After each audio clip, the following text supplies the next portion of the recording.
YouTube, this is Megan Phillips from Homeschool 101. I am sitting here today on the floor in my kitchen, and I just wanted to share a quick impromptu update with you all. It has been a long time since we have published a homeschool related video, and there's a lot of reasons for that. Some of them we've gone into and some of them we haven't.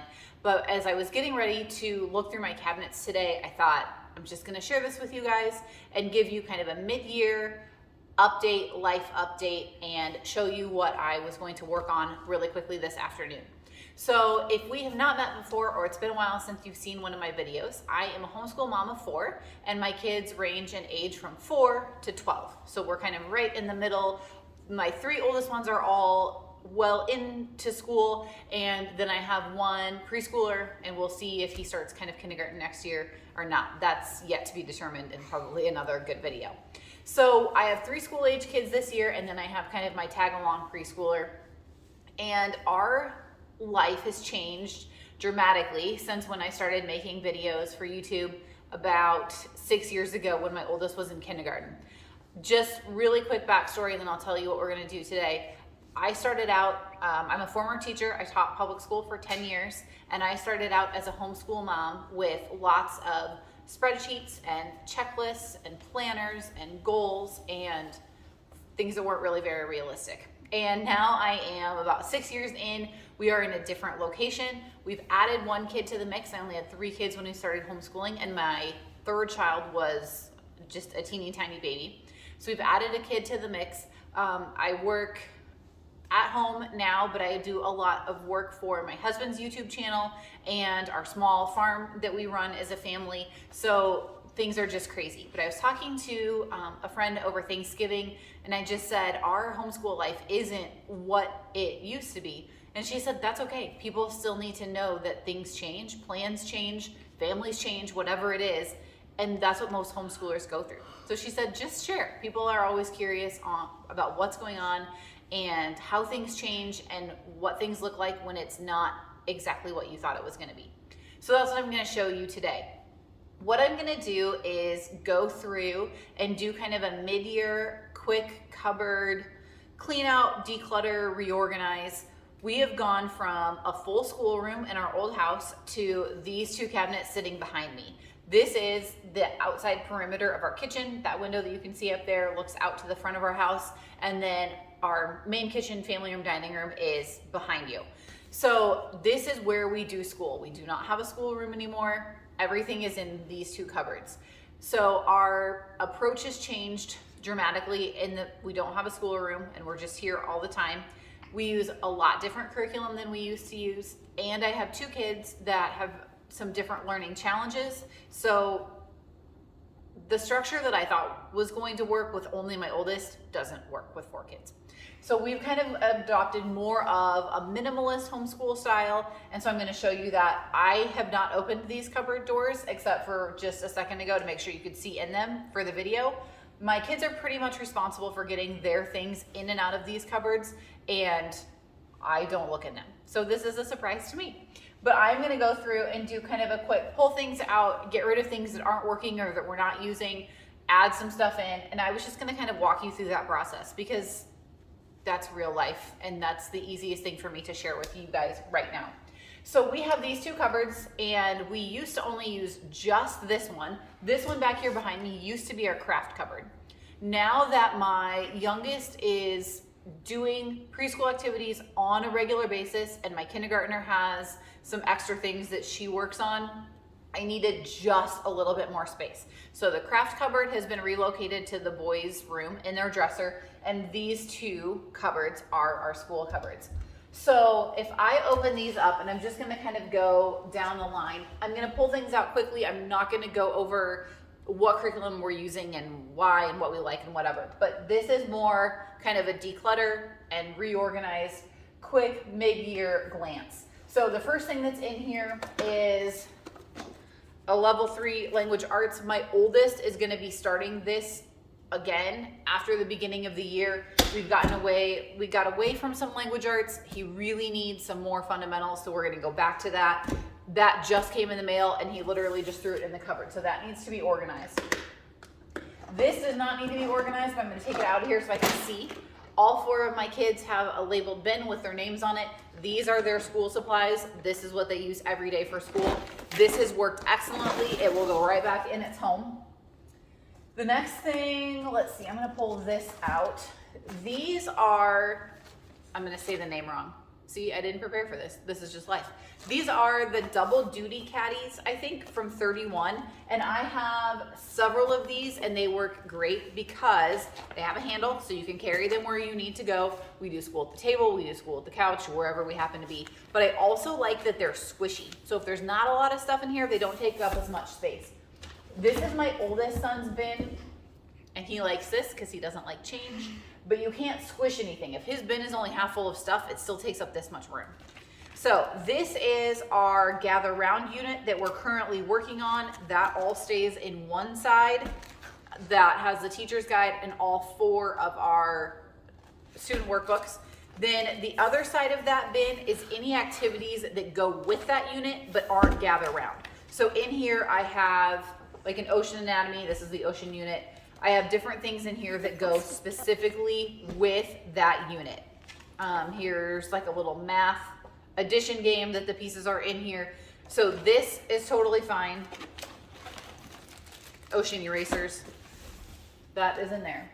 This is my son's bin, and I know I am going to actually pull some stuff out of here to make room for his other unit. This is stuff that we were using that we're gonna kind of switch gears. So I'm gonna make a pile of this. His math is in here. My son uses Christian Light Education. And I'm actually gonna pull these flashcards. Yeah, I might leave his flashcards in here. And his notebook for writing. Then I can put this in. All of his stuff now is back to being in one bin, which is the way that he likes it. I'm actually gonna put that one right back in. And then this is gonna be my rehome pile. We do have a shelf downstairs in the basement where I do have things if I think I'm gonna use it for another kid or it's gonna be for another year. I'm really trying to not keep lots of stuff long-term that I don't think I'm gonna use, but obviously with 4 kids, there's always stuff that's getting shuffled. So that will go downstairs to that storage area. This bin is my 9-year-old daughter's. She has math on one side. Her whole math curriculum fits right in here. And then this is her reading language arts side. And just at quick glance, I don't see anything in here that she is not using. So this stuff should all be fine. Actually, you're not using this, are you, Laura? Laura's doing my camera for me right now. So she's here. I haven't done that in a long time. We haven't done that. And I noticed that's the she teacher's guide. is using the Dash into Reading curriculum, which I super love, and so does she. This is the parents' guide. That can just go downstairs. I read through that. It doesn't need to be up here. So her bin is pretty much fine, so that's going to go back in where it was. This stuff goes with, this goes with Ocean. I ran out of Velcro, so I'm going to stick that in where it goes so that those are in there. Okay. This is flip-flop Spanish cards. We are going to do this curriculum, but we are not doing it right now. And we probably aren't going to do it in the relatively near future. It's probably going to be a little while. I have to bind the teacher's guide and everything. So I think just for my own peace of mind, I'm actually going to put those downstairs for right now. First day of school signs, we probably don't need those up here since it's almost January. I think we're past that. Don't know if we ever did it, but we don't need the signs up here now. We didn't. Artwork for my daughter, so those can go. This cupboard kind of has been relegated to my older 2 kids' individual bins and our gather round unit study. This is Dash stuff for my daughter. These are Diane Craft sight words. We're not using these right now, and my daughter is doing really good with the reading stuff that we're doing. So I think I'm gonna put these downstairs so that I can grab them, but they don't need to take up space up here on our shelf. And then if you do them with the little kids, you know where they are. Yep, not doing all about spelling right now. Ooh, division flashcards. I'm gonna put these multiplication flashcards up there. These flashcards, I told you I wasn't gonna go super in depth on stuff, but these are Think Tank Scholar flashcards. These are super nice. They are not cheap. These are not dollar store flashcards, but I do really like them. They have different tabs. Whoops, I have them backwards. They have different tabs so you can mark which ones they're working on, which ones they don't know yet, which ones are fully mastered. They are nice, big cards. They're color coded at the top, so it's easy to see if you want to just work on the 3 times tables, you can pull out all the greens. And then they also have this curve on one edge, so it's really easy to see if they're backwards, and so if you're going to show the answer. So it's really easy to see and make sure they're all facing in the right direction. So if you're looking for flashcards, I just came across these and figured with 4 kids, I might as well spend money. Addition and subtraction ones for me. Yes. Spend the money and get nice flashcards. But I'm gonna set those up there for my son, okay? So that's my oldest stuff. Then we have our gather around unit. Our bins, they all grab from the same pile. And then I'm gonna put my daughter's stuff back in over here. That gives us just a little bit more space to have stuff in. These are her extra cards for Dash. So I'm gonna set them way up there by that. All that stuff is going down to the basement. Okay, that one is done. Not a big deal, it's not a huge change, but I have some stuff that I know I need to get rid of. It just kind of helps me refresh where we're at in time and space. So that's the cupboard for my big kids. Should I slide it over that way? Yes, you can. Laura's gonna slide it down just a little bit so you can see in this cupboard a little bit better. So this is more preschool, kindergarten stuff. So there's just more manipulatives and things that you have with preschoolers and kindergartners. So again, here's another double duty caddy. This is for my kindergartners work. She has her math on one side, her language arts on the other side. And quick flip through, she is using and working through all of this, except this is a fall count and graph activity from Arrows and Applesauce. We don't need that for this time of year right now. Otherwise, all the rest of that is fine. So that can go get filed downstairs. So her caddy will go back in. This one has her name on it, but it is not actually hers anymore. This contains all of our morning fundamentals. I don't ever change out their covers, but we change this stuff out not even monthly, but seasonally. This comes from Let's Play School, and my 3 youngest have their own, and they're all color coordinated, color coded, and they have different things in here, and they're all in these page protectors so they can use dry erase markers with those. So in this bin is dry erase markers and baby wipes. That way they can pull the whole bin out and they have everything that they need.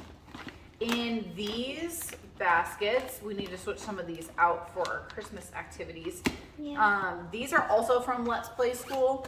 This is their monthly subscription pack. So this is actually an old pack that just still has, I could probably pull these out. Actually, I'll do that. But I laminate and cut out all the activities. And then this is stuff that my younger 3, again, can work on. My preschooler and kindergartner do a ton of these. There's usually a few that my oldest daughter will work on as well. They're geared more towards 2nd grade and under, so my littles like them a lot. But I just have a bunch of these zippy pouches, and they all stay in there. I am gonna pull these though, because I have Christmas stuff that needs to go in for the rest of December, and then we'll use it into January because it's all kind of just like winter theme anyway. So I'm actually gonna pull that to remind myself to switch those out. This bin is 2 different things.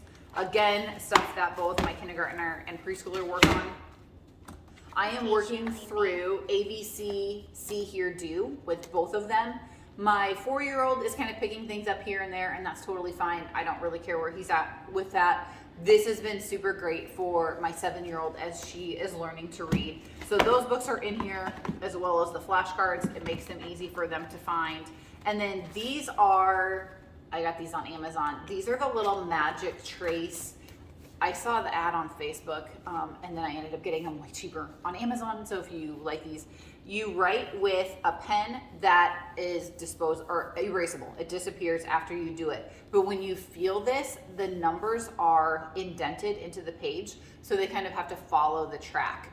The reason I got these was my 7-year-old has some kind of global delays, and one of her biggest challenges right now is handwriting.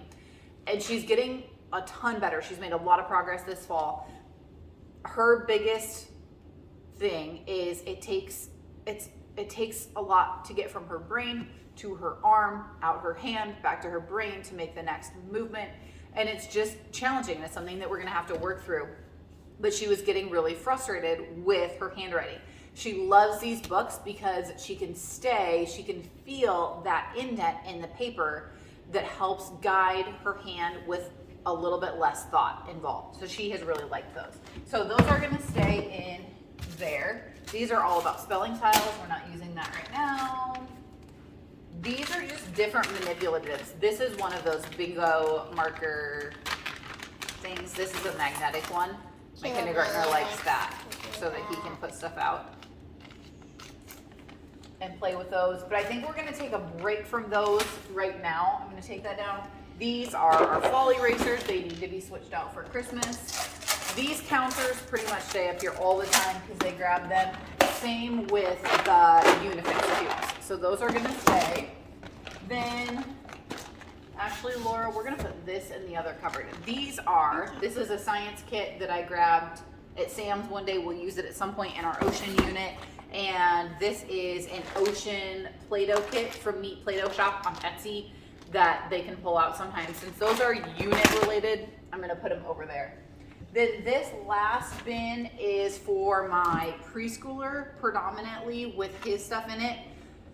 To be honest, I probably would actually like to switch him over to one of these caddies because I think it might be a little bit easier to store. But I have this and I actually really love this caddy and it's super handy, but it doesn't fit in this cupboard very good. But I love this because he has all of his tall things in here so he can practice spelling his name. He has some little like Velcro activities.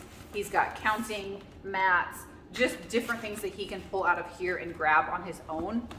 And then in the front little pockets, he has flashcards. Sometimes he likes to go through. My kindergartner likes to go through the flashcards too, so it's good review for her. She helps him.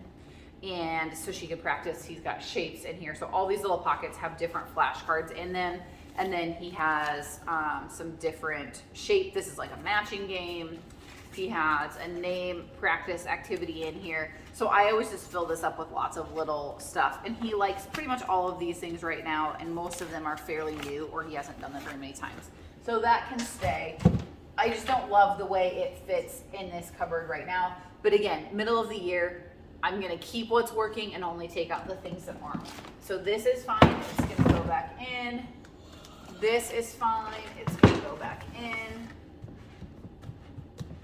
I'm gonna put their couple little manipulatives up there, and that's gonna go over to the other cupboard. This is a book by Kate Snow called Preschool Math at Home. She has tons of great, just easy activities that you can do with your kids to teach math concepts without having a massive amount of curriculum, which preschoolers don't need, in my opinion. So I'm gonna actually stick this in here because I do look at that every once in a while. I didn't want him to color in it. So I might think about finding a different home for that, but for now, that's okay.